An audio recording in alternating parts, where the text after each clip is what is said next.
Cette série nous permet de découvrir à quel point le stress post-traumatique peut profondément impacter la vie de quelqu'un. On suit le parcours de deux personnages, Nana et Mime, tous deux justement impactés par ce stress post-traumatique. Et on observe dans ces deux cas que le stress post-traumatique est accompagné de symptômes similaires.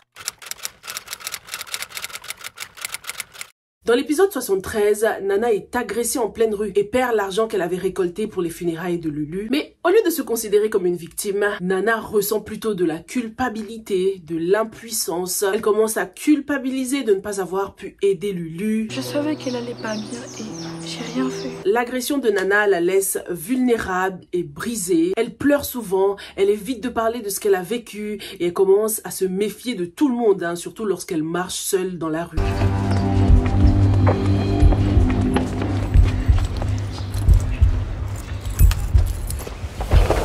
Elle confie même qu'elle a l'impression de devenir folle. Quand Nana se décide enfin de parler de son traumatisme à sa copine Astou, Astou essaie de la soutenir du mieux qu'elle peut. Les deux filles décident de prendre des cours de karaté pour apprendre à se défendre. Et bien que ces cours soient amusants et les aident à se défouler, on constatera par la suite que ce n'est pas forcément une solution à long terme. Puisque lorsque Nana croit reconnaître son agresseur, elle retombe immédiatement dans ses peurs et ses traumatismes. C'est un exemple parfait qui nous montre que sans aide appropriée, le stress post-traumatique peut avoir des effets durables sur la santé mentale. Heureusement, il y a des services d'assistance et d'accompagnement pour les jeunes qui existent, comme notamment Adama Cole, Lydia ou encore Hello Ado. N'hésitez surtout pas à vous en servir et n'hésitez jamais, bien sûr, à vous diriger vers un professionnel de santé. Mime, de son côté, vit un stress post-traumatique depuis le cambriolage au foyer. Ce jour-là, un cambrioleur lui a braqué une arme dessus et a tiré. Heureusement, Jamila lui a sauvé la vie en prenant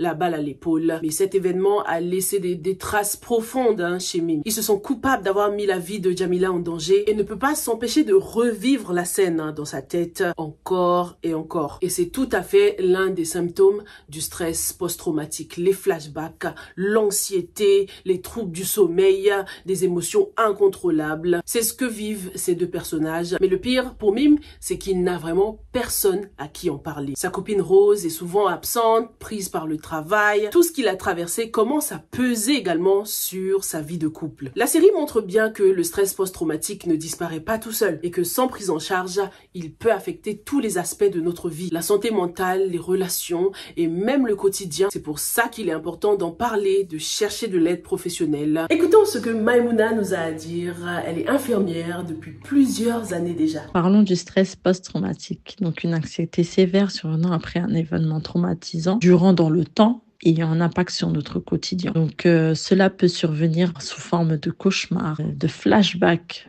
de l'événement. Et tout ça, ça a un impact sur notre quotidien, comme je le disais auparavant.